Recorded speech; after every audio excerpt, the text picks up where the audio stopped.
ಒಮ್ಮೆ ಬೇಂದ್ರೆಯವರು ಅವರ ಯುವ ಮಿತ್ರ ಸುರೇಶ್ ಕುಲಕರ್ಣಿ ಅಂತ ಅವ್ರ ಜೊತೆ ಒಂದು ದೇವಸ್ಥಾನಕ್ಕೆ ಹೋಗಿದ್ದರು.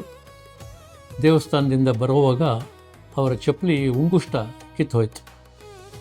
ಆವಾಗ ಕುಲಕರ್ಣಿಯವರು ಹೇಳ್ತಾರೆ, ಸರ್ ಇಲ್ಲೇ ಇರಿ, ನಾನು ಒಂದು ಟಾಂಗ ತಂದುಬಿಡ್ತೀನಿ ಅಂತ.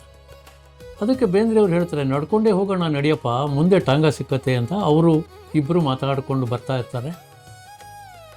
ಚಪ್ಪಲಿ ಹೊಲಿಯೋನೊಬ್ಬ ಕಾಣಿಸ್ತಾನೆ. ಆಗ ಚಪ್ಪಲಿ ಹೊಲಿಸ್ಕೊಂಡು ಬರೋಣ ಅಂತ ಅಲ್ಲಿ ಹೋಗ್ತಾರೆ. ಧಾರವಾಡದ ಬಿಸಿಲು, ಬೇಸಿಗೆ ಕಾಲ, ರಣ ಬಿಸಿಲು. ಮಧ್ಯಾಹ್ನ ಸುಮಾರು 12 ಗಂಟೆ. ಆ ಬಿಸಿಲಿನಲ್ಲಿ ಆ ಚಮ್ಮಾರ ಕೂತಿರ್ತಾನೆ. ಇವರು ಚಪ್ಪಲಿ ಹೊಲ್ಕೊಡ್ಲಿಕ್ಕೆ ಅವನ ಮುಂದೆ ಚಪ್ಪಲಿ ಬಿಟ್ಟಾಗ ಆತ ಇವ್ರನ್ನ ನೋಡ್ಬಿಟ್ಟು, ಅಜ್ಜ ತುಂಬ ಬಿಸಿಲಿದೆ, ನೆಲ ಕಾದೋಗಿದೆ, ನಿಮ್ಮ ಕಾಲು ಬಿಸಿಯಾಗ್ಬಿಡುತ್ತೆ, ಈ ಚಪ್ಪಲಿ ಮೇಲೆ ಕಾಲಿಟ್ಕೊಳ್ಳಿ ಅಂತ ಒಂದು ಹಳೆ ಚಪ್ಪಲಿಯನ್ನು ಹಾಕ್ತಾನೆ.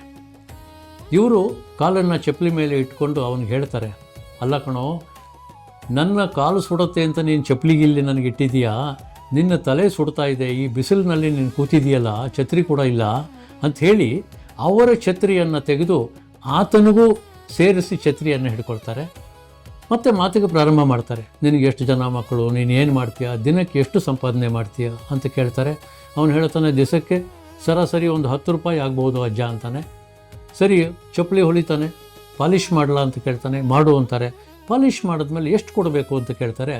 ಅವನು ಯೋಚನೆ ಮಾಡ್ತಾನಂತೆ, ಈ ತಾತ ಭಾಳ ಮಾತಾಡ್ತಾರೆ, ಚೌಕಾಸಿ ಮಾಡ್ಬೋದು ಅಂಥೇಳಿ 1.5 ರೂಪಾಯಿ ಕೊಡಿ ಅಂತ ಹೇಳ್ತಾನೆ.